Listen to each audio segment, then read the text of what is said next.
Well, let's get started. Good evening and welcome. I'm Lisa Roberts, and I'm honored to serve as the president of the Westchester Jewish Council and to welcome you to this annual gathering, kicking off the new Jewish year.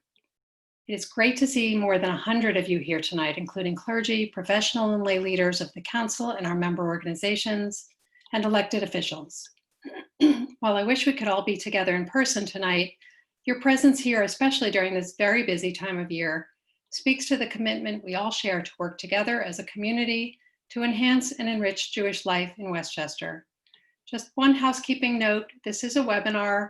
All attendees will be muted, but you're welcome to use the chat function to chat with anyone or everyone on this call. And now it is my pleasure to welcome Rabbi Howard Goldsmith, Senior Rabbi of Congregation Emmanuel of Westchester and President of the Westchester Board of Rabbis, to say a few words.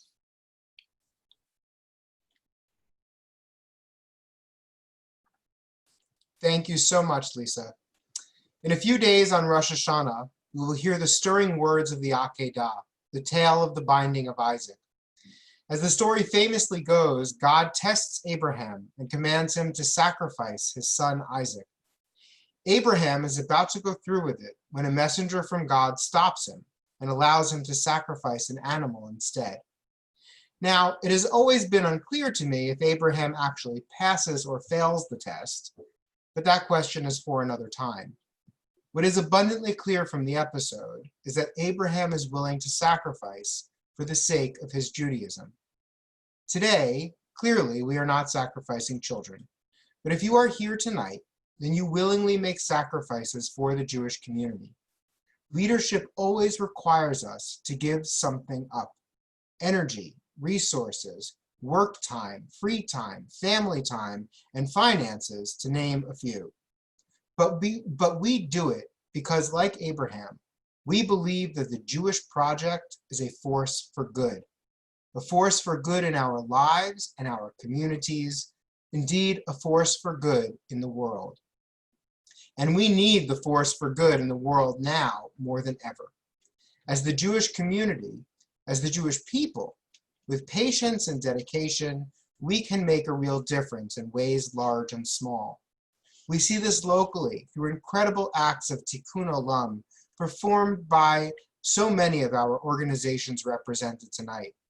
We see this too in the ways that synagogues and other Jewish organizations in Westchester have collaborated since the outbreak of the pandemic to better serve the community.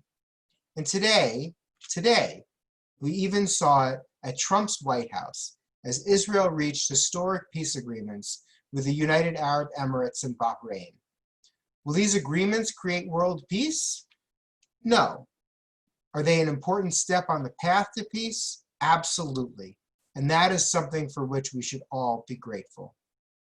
Heading into the new year, on behalf of the Westchester Board of Rabbis, I want to thank you all for all that you sacrifice in order to serve the Jewish community. I pray that as God rewarded Abraham, that we too should merit God's blessing. And I have complete faith that the work we do will bring blessings to our communities, our county, and all people of goodwill. Again, thank you for all that you do, and I wish you a Shana Tova Umetuka, a good and sweet new year. Thank you so much, Rabbi. The Westchester Jewish Council is proud to serve as the central communicating, convening, and connecting organization for Westchester Jewry. We are proud of our 44 years of service to the community, working closely with our 135 member organizations, including synagogues and agencies, which in turn serve the Jewish community of Westchester of nearly 150,000 Jews. We have been particularly well positioned and active during the current COVID-19 crisis, working to provide critical information and resources to our member organizations and the broader Jewish community through our communications, briefings, webinars, and through our signature roundtables, not to mention our expanded community calendar and our bi-weekly e-newsletters. And that's what makes the Westchester Jewish Council so unique. We are flexible and nimble and able to assess and respond quickly to the ever-changing and emerging needs of our community. By early March, when COVID-19 upended our world and our daily lives, with New Rochelle as an early epicenter, and schools and all but essential businesses in New York had shut down and we were forced to shelter in place for the foreseeable future, all of our program offering quickly pivoted to an all virtual platform. Programs such as our community-wide commemoration of Yom HaShoah with our partners at the Holocaust and Human Rights Education Center and our elected officials. Our annual Julian Y. Bernstein Distinguished Service Award ceremony honoring 22 extraordinary volunteers from across our member organizations. Legislative briefings with our County Executive George Latimer and Senator Kirsten Gillibrand, co-sponsored by UJA Federation. Our Samuel G. Fredman Leadership Development Institute training, emerging Jewish community leaders from our member organizations, and just so many others. And the attendance and feedback to these online events has been extraordinary. WJC's focus and efforts in the area of security and fighting anti-Semitism have been and continue to be a top priority, central to our mission and our work. We take our responsibility and our role in helping to raise our collective level of awareness and preparedness within our Jewish community very seriously, and we are incredibly fortunate to have the aid of our elected officials, the Westchester County District Attorney's Office, the Westchester Intelligence Center, Community Security Services, and numerous law enforcement agencies in safeguarding our institutions and our broader community. And now with the rollout of the Community Security Initiative, CSI, funded through UJA Federation and administered by the JCRC of New York, we have a dedicated regional security manager for Westchester and the Bronx, and Bill Hayes. Bill and his colleagues at CSI hit the ground running and have been hard at work performing site visits, assessments, and trainings with our member organizations that are instrumental in strengthening the security of our community. I want to acknowledge the Council's small but mighty professional team led by Elliot Forsheimer, Pam Goldstein, Donna Bartel, Lori Kurlander, Helene Schoenbrunn, and Margot Lampert, and a board of directors that truly represents a diverse, dedicated, and hardworking group of Jewish community leaders. And I would be remiss if I did not mention our enormous gratitude to all of our partnering organizations with whom we work, and for the steadfast support of UJA Federation of New York, without whom this work would not be possible. I'm so happy to recognize Audrey Stein, Westchester Regional Director of UJA Federation, who has joined us here tonight. This is the fourth year that WJC has convened this leadership reception to kick off the new year. It was our intention in conceptualizing this event 3+ years ago to bring together all of the leadership of the Jewish community, our synagogues, our agencies, our board members, and our elected officials in an informal setting so that we could create new and strengthen existing relationships and begin to explore new ways to work collaboratively to further enrich our respective and collective communities. Sadly, our new reality does not allow for this year. So I hope when we can be together again for this event next year, you will have the opportunity, in addition to greeting old friends, to meet and make connections with prospective new partners with whom you share vision and passion that can be put to use in creative new ways. No doubt there are challenges ahead, from rising anti-Semitism and safeguarding our community, combating racism, dealing with the economic downturn caused by the pandemic and the resulting financial challenges to our synagogues and agencies, to cultivating relationships with our soon to be newly elected congressional representatives and other elected officials. But there are also new possibilities and opportunities. Westchester is a wonderful place to live. The Jewish community model we've created here is unique and special. We have learned to work together and to share and learn from one another. And despite the many challenges of the day, let us pledge to find new ways to continue this important work together as we strive to make Westchester an ever more vibrant and thriving Jewish community. WJC is always here for you. I wish for all of us a happier, healthier, and safer New Year. Shana Tova. And now it is my pleasure to introduce a great friend of the Jewish community. Is George Latimer with us here tonight? Sure am. Okay. George Latimer, a third-generation Westchester County native, was elected in January 2018 as the 9th Westchester County Executive. His sound business experience, record of public service, and dedication to Westchester County in both the public and private sectors have been the driving force behind his efforts for more than 25 years. He has done it all, from city councilman to county legislator, to New York State Assemblyman, to state senator, and now to county executive. Please join me in welcoming our county executive, George Latimer. Thank you very much, Lisa. It's a pleasure to be with you and a pleasure to be with all my friends across the Jewish community. May I wish you a Lashana Tova, a very sweet and happy new year that starts a little later this weekend. And as you go through the days of awe also and reach the very solemn day of Yom Kippur, a very easy fast for all of my friends. I want to particularly note that amongst the many friends that I have who are here with us tonight, one of them is a colleague and really a tremendous asset to this county. I've known her for a long time, and just recently when I took on this responsibility, had the opportunity to take her talents in government and put them to work for the county, where she has done so well for the state for a long time. So I'd like to shout out my friend and colleague, Emily Saltzman, who's our Deputy Director of Operations. She's with us here, and you will find her at all the right places around the community in events that involve both the Jewish community and the community at large.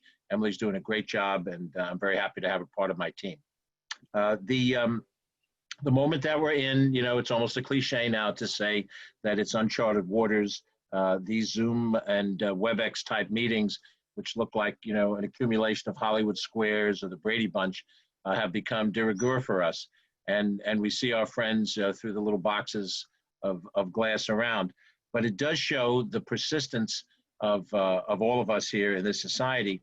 And when I consider the path of the Jewish community over the course of history, it is a story of persistence in the face of oppression and persistence in the face of hostility and negativity, which is why I hope here in Westchester County, what we have is a community at large that respects and embraces the Jewish community, that makes us all feel like part of one community and not that sense of being separated or prejudiced against. That's why every time we see some element of anti-Semitism rise up, no matter what our personal religious traditions are, that we band together and we speak out against it, because racism and anti-Semitism and misogyny and anti-LGBT, none of those things have a place in the America that we want to see happen. And of course, the Jewish community has been a leader in these things. When we created the Human Rights Commission 20 years ago, the great Andrea Stewart Cousins and I and Lois Bronze were legislators at the time. It was my friends in the Jewish community that were the single largest supporters of this effort through the various houses of worship. And to this day, that entity works to try to deal with those issues and respond with every opportunity we have. We're trying very best we can to be a partner in every way. In the security initiatives, we have recent meetings each year, and now with Bill Hayes on board to work with our county police and all resources of law enforcement to help make sure that you can go into the high holy days with a sense of security and safety, and that your friends in the law enforcement community will be there to protect the worshipers when they come to worship. We try to partner in issues large and small. Just today, we're working out the arrangement so that Community Synagogue in Rye can use the Reed Sanctuary for the second Rosh Hashanah event. Now, I'm particularly affiliated with that synagogue, Rabbi Daniel Groper. I did public relations for them. I was the Shabbos Goy that would deal with press releases for 10 years. But to work with any of the synagogues and any of their special needs and to be helpful is very important.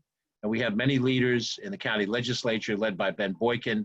I know that Nancy Barr is on this group tonight, and there are many other legislators, Vadat Gashi, some others, who are all equally committed to working side by side. Many times it's the not-for-profit sector, the religious sector that leads the way and government follows.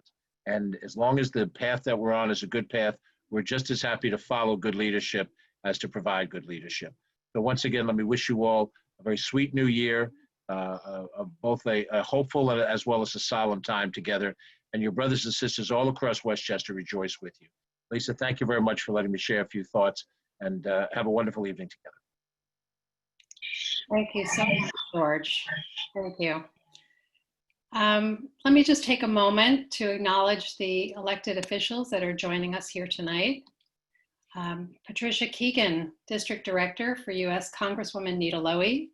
Lisa Hofflick, representing U.S. Senator Kirsten Gillibrand.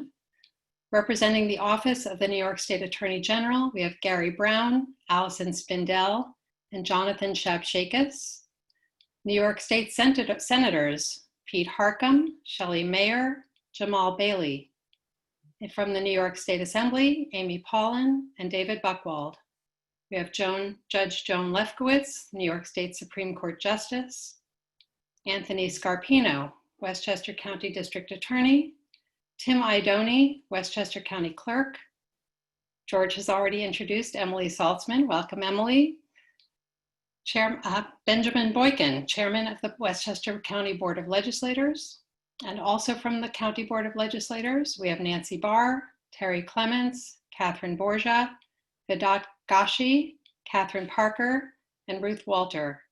We have Tom Roach, Mayor of the City of White Plains, Mike Spano, Mayor of the City of Yonkers, Rika Levin, Deputy Mayor of the Village of Ossining, Delia Farquharson, City Council Member of Mount Vernon, Justin Brash, Councilman of the City of White Plains, and joining us tonight, Jacob Roth, Director of Political Affairs from the Israeli Consulate of New York.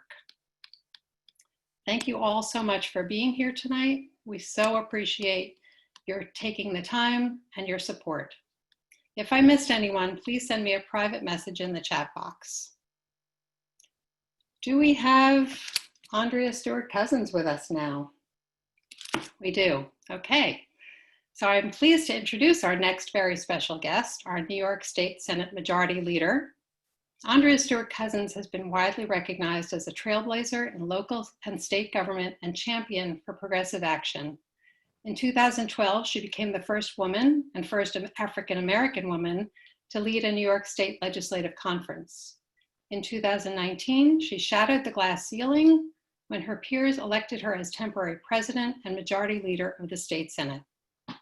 Majority Leader Stewart-Cousins oversaw the passage of historic and transformative legislation on issues including voting reforms, gun safety, women's rights and healthcare, immigration and dreamers, the LGBTQ community, the justice system, and sexual harassment in the workplace.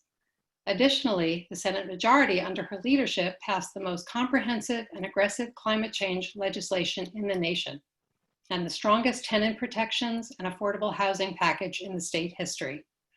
Prior to being elected to the state Senate in 2006, Senator Stewart-Cousins previously served as a Westchester County legislator, and during her tenure was elected Majority Whip and Vice Chair. As a county legislator, she authored and passed landmark legislation, including the first human rights laws in Westchester County. Welcome back, Andrea. Thank you, Lisa. It's so good to see everybody and to at least be virtually part of this, annual celebration. I hear so many of my colleagues who are on, we'd all be there together because this is one of the highlights of our year when we come together with the leaders in the Jewish community to celebrate, to have some a light talk, but also to reaffirm our commitment to working together in every aspect of life that makes Westchester County so important. So I really thank you for letting me be part of this evening. I want to say thank you also to Elliot, who always manages to organize all of these events, and it always is seamless. Hi. And also I want to say hello to Israel. It's good to see you. Congratulations in your new capacity. Again, it's like coming together with so many old friends. You heard from George Latimer, and we did spend so many years together in the county legislature, and so much of what we did was centered on making sure that the county of Westchester was a place where everybody could grow and everybody could realize their fullest potential. And that's why, you know, the Human Rights Commission was so important. But because of the history of the Jewish people, knowing how oppression, how hatred, how discrimination can fester, and what it can do to communities, to a society, you did stand strong with us, and we were able to push back all the naysayers that said that we couldn't be a society that envisioned equality. And that experience on the county level, coupled with all of the things that the Jewish community does to help support so many different organizations and so many of the good things that make life easier for other people, is something that I will always be grateful for and cherish, and easily transported into the state legislature, where I work with so many great colleagues. Many of them are on this Zoom call as well. I know that you mentioned my good friend and colleague, Amy Paulin, Assemblywoman Amy Paulin, and of course, Dave Buchwald, who will be leaving us. But, you know, so much dynamism and so much focus on what everyone needs in order to really move forward. And of course, on the state Senate, we have a historic situation because we, for the first time, are Democrats in the majority, first time in 10 years, and our Democratic majority, 40 strong, such a wide variety of talent and diversity. And again, each and every one coming forward with an idea of how to be a great public servant and how to make sure that the needs of all of our communities are front and center in our service. And so I want to say hello to Senator Jamal Bailey, who chairs our Codes Committee, as well as my friend and who Jamal and Senator Biaggi and Senator Harcum represent, along with Senator Mayer and I, Westchester County. And like I said, you couldn't have a more dedicated group of people, and each and every one of them has made it a point of responding very quickly to whatever is going on. And when it comes to the Jewish community, please know that it was, you know, with horror, frankly, that we were, you know, watching what was going on, you know, last year at the end of the year around Hanukkah. And, you know, it was just an incredibly terrible time. And we stood up, each of us in our way, making sure that people understood that there was no room for hate in our state. I know I traveled to Muncie to meet with the community there, and I was very honored to do that because, you know, I'm in a unique position, but the fact that the community was willing to have me there, so that we were able to assure them that as a Senate, as a legislature, we were going to protect the Jewish community through this and any other tough time.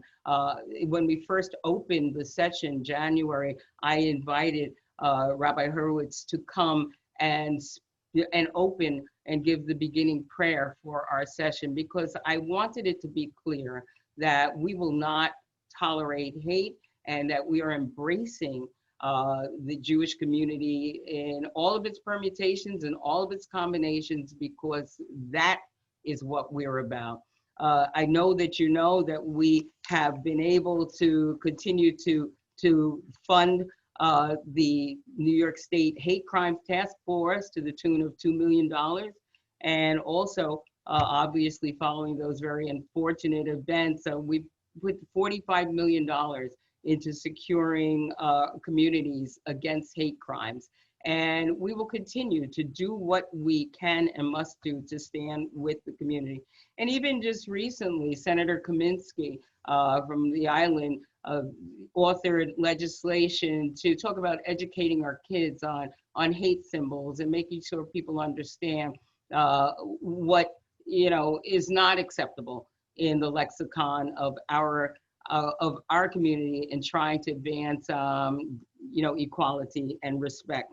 So we continue to fight on numerous levels, all of the pandemics. You mentioned what we're going through. Obviously, COVID has changed the way we do business, but I must assure you that we are doing business, that we are continually posting hearings, that we are continually in session. I've never taken us out of session because we need to be nimble. We need to be able to respond as we are required to respond. Our biggest problem, obviously, is the state of our economy.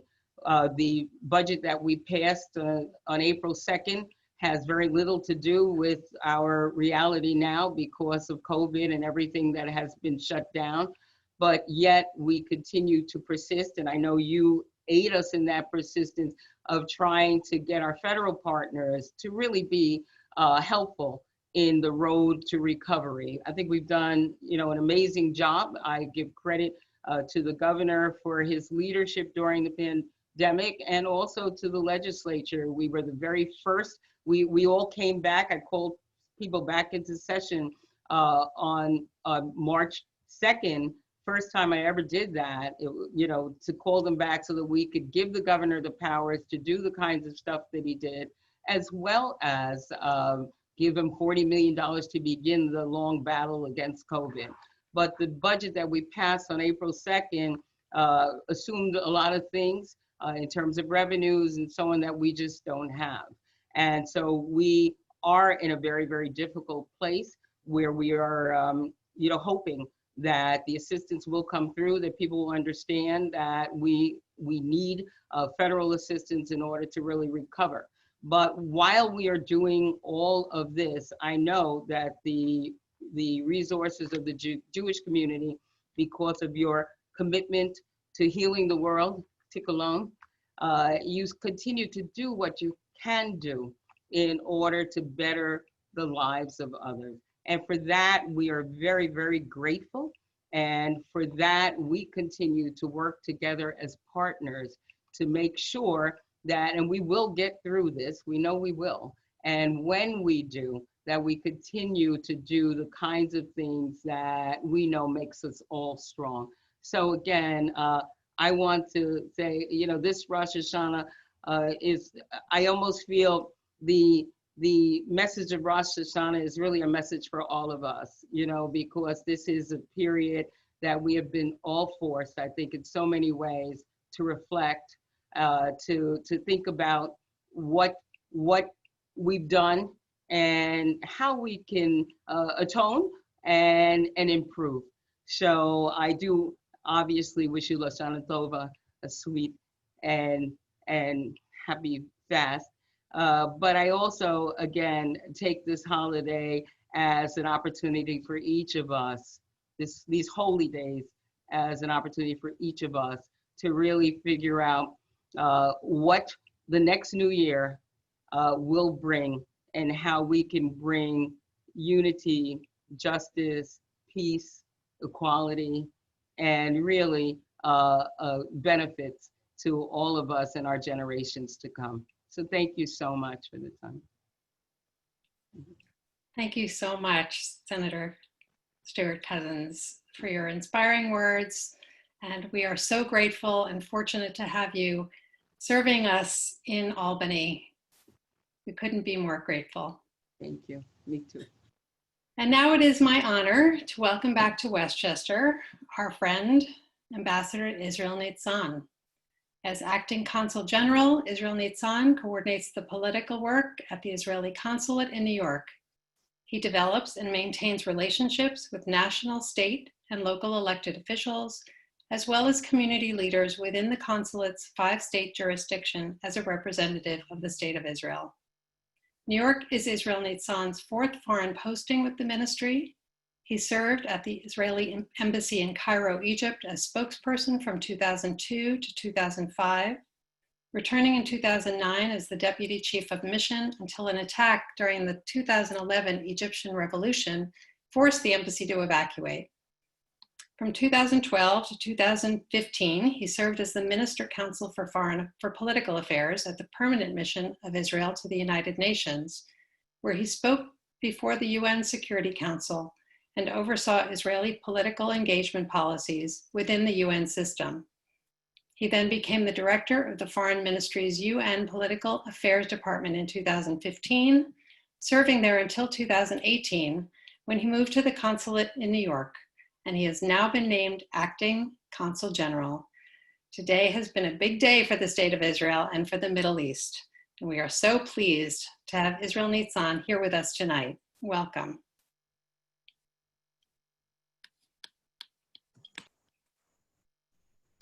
Good evening and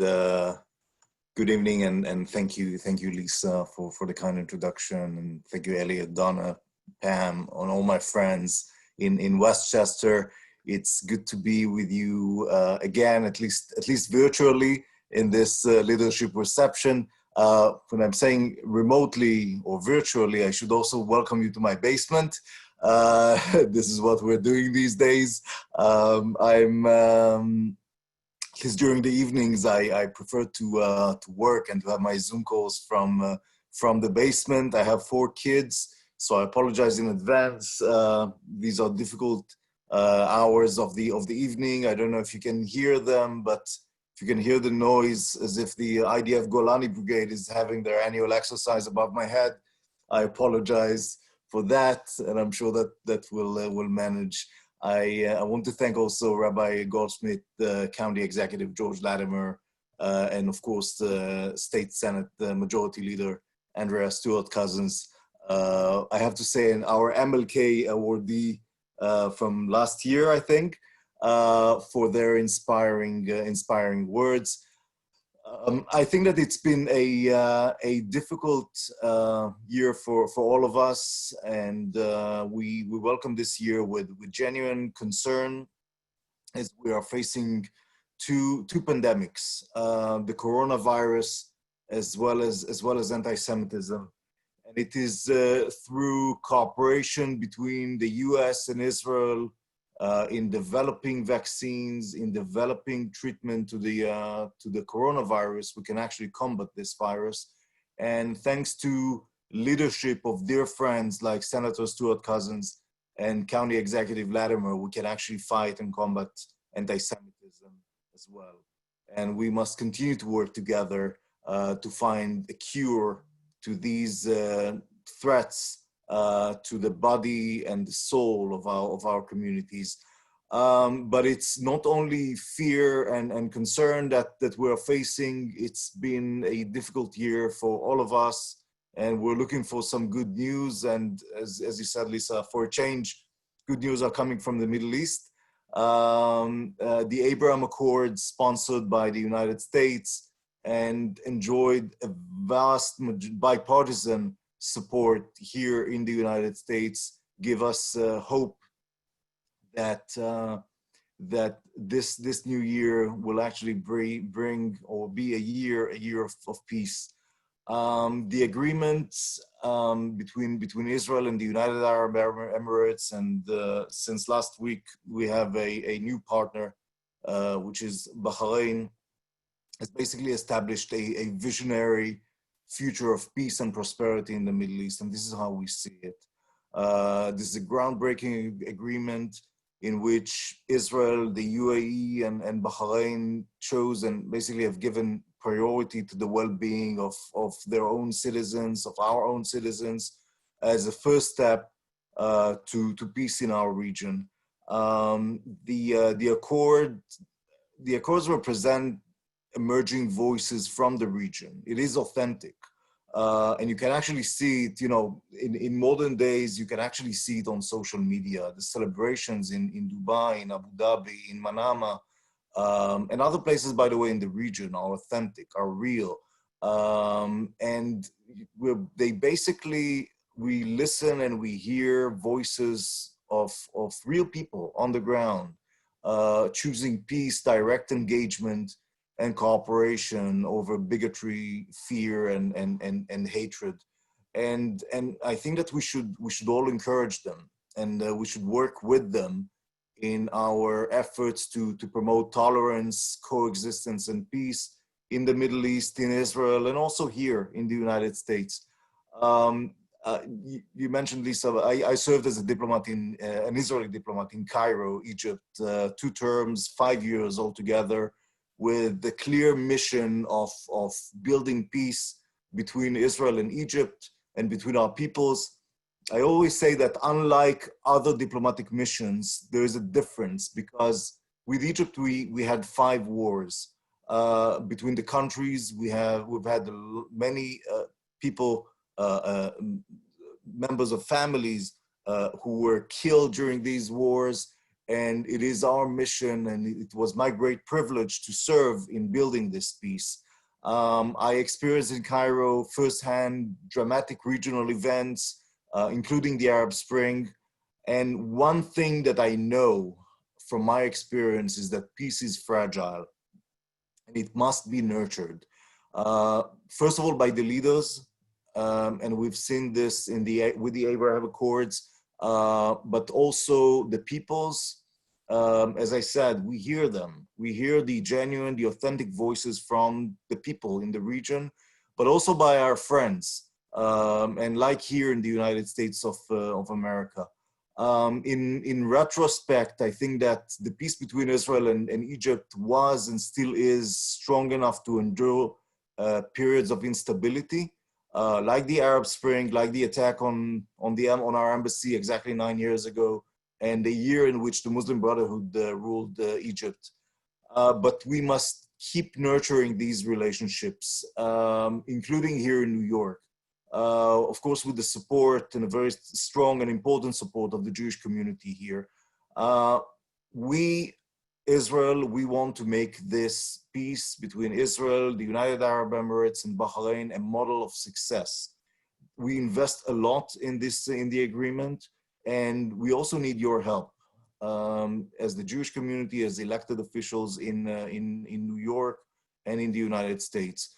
Because what we want is others in the region to follow the footsteps of the UAE and Bahrain in the region, and also beyond the region. We've had some good news that Kosovo will establish diplomatic relations with Israel, and we hope that other Muslim and Arab countries will join us in this experiment of peace. That will include, by the way, other countries, other members in the region, other neighbors, including, I have to say, also our Palestinian neighbors. So we must work to pour content into these relations. We had an official Israeli delegation travel to the United Arab Emirates 2 weeks ago to launch the dialogue on the framework of the relations that basically will include mutual opening of embassies, direct flights, and many other bilateral agreements, cultural cooperation, innovation, technology, business and investment, education, tourism, and many, many others.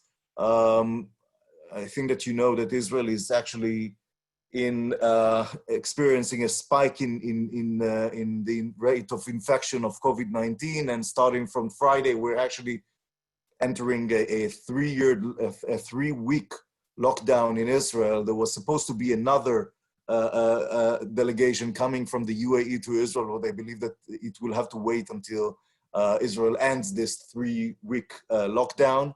I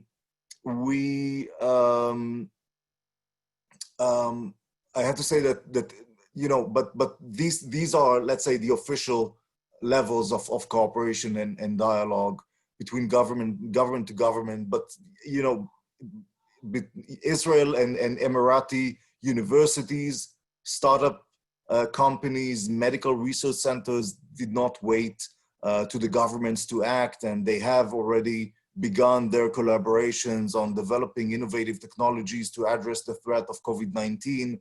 It's true to the Sheba Medical Center in Israel. It's true to the to the Technion and other institutions that work with Emirati counterparts in developing technologies to fight this challenge of COVID-19. We at the consulate have already reached out and opened a dialogue with our new friends from the consulate of the UAE. We reached out also during the weekend to the consulate of Bahrain. I have to say that we were surprised to see how happy they were to receive the call. In these extraordinary days, I have to tell you that just a story. A Jewish organization reached out to us 2 weeks ago with a request to assist them in finding the best way to send a congratulatory letter to the Crown Prince of the UAE, Mohammed bin Zayed. It was a matter of 20 minutes when we established this connection between them and the consulate of the UAE and managed to help them sending this letter to Crown Prince. These are extraordinary days.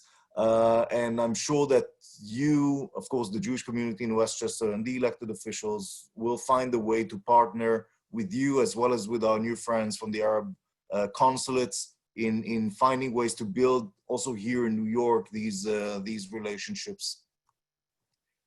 For us, at least regionally, this agreement is already drawing clear lines between two camps in our region. Between the camp of pragmatism, peace and stability, in which you can find Israel, the UAE, the Saudis, Egypt, Jordan and others, and the radical camp of instability and terrorism led by Iran, Syria, Hamas, and the Palestinian Islamic Jihad. Today's ceremony in DC was accompanied with a barrage of rockets fired from Gaza to the cities of Ashkelon and Ashdod. It's about 40 kilometers distance from the Gaza Strip. So these are, let's say, longer distance rockets. These are not the regular rockets that target the communities around the Gaza Strip. And I think that in many ways, the world knows, and it must also be reminded that if Israel and its Arab neighbors agree on something, which is maximum pressure on Iran, an ongoing pressure using sanctions and diplomatic means, the world must listen very carefully. I want to conclude by I think that most of you know Naomi Shemer, the famous Israeli musician and songwriter. Her most famous song says, "Bless the sting and bless the honey, bless the bitter and bless the sweet." And I bless our friendship with the Westchester County, with the Jewish Council of Westchester, and with the wonderful friends in this community. And I'm blessed being here actually with you also this year, even though it's remotely. And I really hope that next year I'll be able to join you in Westchester as we did last year. Despite all the difficulties, we must continue to be optimistic that this year will be a good year.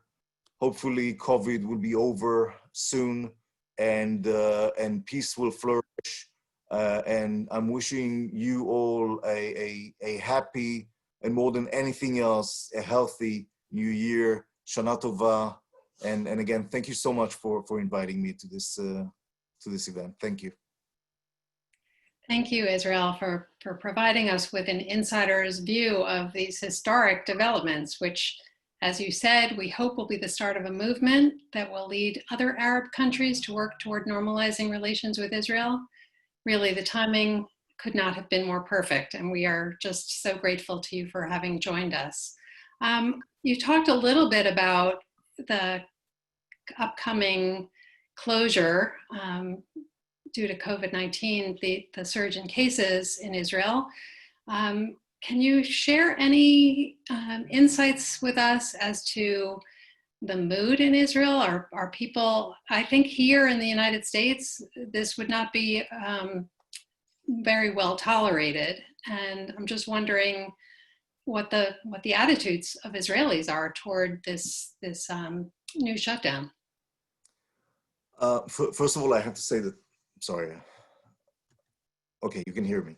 I have to say that that first of all, the numbers are extremely high. 4,000 new cases every day. There is an understanding, I think, that among the government, but also among the people, the public, that there is a need to take action. What is going to happen is that basically starting from Friday for 3 weeks, Israelis will be limited from traveling more than 500 meters from their home, except of course for essential needs like buying food, medicine. School will be closed starting Friday for 3 weeks. It falls on the holiday, the high holidays, so kids will not, let's say, miss much of school, but also businesses and public sector employers will also face restrictions. I think that people understand that Israel reopened too fast and too quick, and in many ways, with certain sectors in the Israeli society not necessarily complying fully with the instructions. I think that reopening of schools led to another spike in the cases. And I think that there is an understanding among the public, first of all, that there is a need to break this negative momentum, to basically lower the curve, and by enforcing these three-week lockdown. I think that just like in New York, people are quite tired of implementing these measures of social distancing, practicing social distancing, covering their faces. But they do understand that there is such a need. I was speaking with my parents earlier today, urging them not to do anything that would harm their health. But people need to live their lives. I think that today with this spike, they understand that there is a need to do something, and there is a value in this basically putting a curfew on the whole country for 3 weeks in order to stop this unacceptable spike. I'm not saying that it's an easy society. It's not an easy social exercise or experiment. But I think that all in all, with the different, let's say, political and communal conflicts and difficulties, I think that all in all, the public understands, the people understand that there is a need to stop this spike, and there is a need to take action, and this is what they're going to do. Now we've been pretty successful in New York at keeping the numbers down, but of course schools are due to open next week, and I hope that people will continue to be vigilant about the social distancing and face coverings restrictions, because unfortunately what happens outside of school is even more of a risk than what happens in the schools. Maybe you can just give us a brief note of optimism, in that Israel is often in the news for scientific and medical and technological innovations in the fight against COVID-19.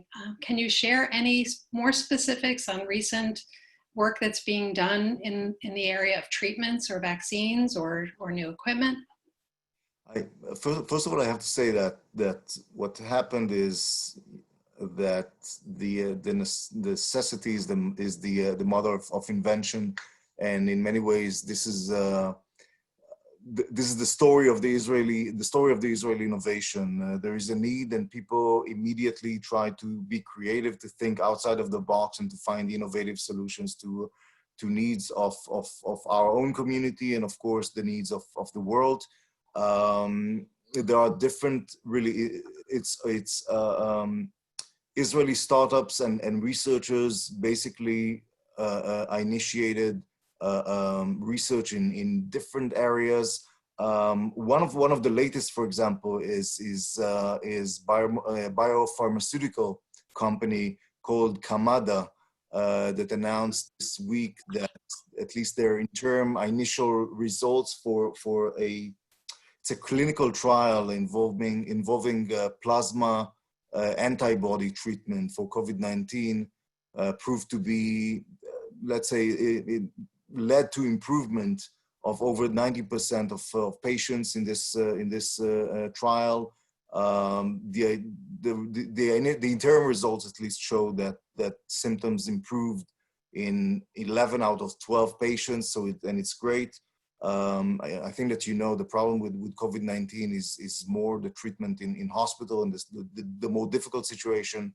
And I think that we hope that it would lead to, let's say, at least among those patients, less damage in the longer term. So basically, due to this more than 90% success rate, 11 patients out of 12 were discharged within about it's between 4 to 5 days of treatment in the hospital. We have, but again, it's innovation from all around the cooperation all around the world, and innovation in different areas. Telemedicine is something that we are also trying to promote also here. I think that there is a recognition that telemedicine can actually address some of the aspects of COVID-19 today. Again, Sheba Hospital, which is the largest medical center in Israel, developed its telemedicine program that we're also trying to share with others in order to minimize as much as possible the contact between medical staff and coronavirus patients. And it is being implemented not only with patients in the hospitals, but actually they can actually do the same with patients who are quarantined at home. So you basically can treat, you can actually provide medical treatment to people who are staying at home without risking their health and going to the hospital, using a variety of advanced special technologies.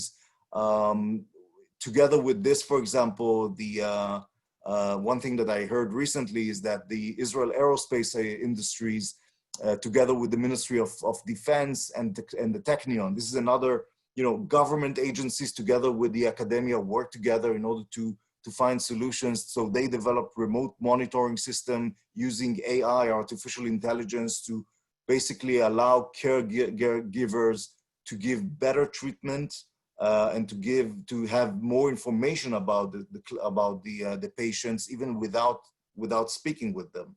So there's a lot of thinking and a lot of innovation and a lot of creativity. And I wish we could use this creativity and innovation in order, first of all, to reduce the level of infection in Israel. And then we can actually maybe find some more solutions also in Israel beyond that. Thank you so much, Israel. And thank you to all of our guest speakers tonight and to all of you who have joined us. And now I would just like to turn this over to our fearless leader, our CEO, Elliot Forsheimer, to close the program. Hi, everybody, and thank you for being on. And thanks to all the guest speakers and to Lisa, of course, for moderating so effectively. I'm not a big fan of COVID-19. I don't think any of us are. And in many ways, we're in the Olympics of disappointment. We all have stories of things that we're missing or have missed. And but if there is one silver lining to this time in our history, is that we're coming together. We're working together within the Jewish community, with our non-Jewish neighbors. Just this afternoon, we did a training for houses of worship, both in the Jewish community and outside the Jewish community, something which we would never think of doing. And it was because of COVID. So there is a silver lining. And one day soon, COVID-19 will be behind us, but our ties will endure. And that is a promise on the eve of this new Jewish year. So I wish you a Shana Yoter Tova, an even better year ahead, a happy and healthy new year, or a healthy and happy new year. Either way, we need both. And we'll see you soon. Stay safe, and thanks again.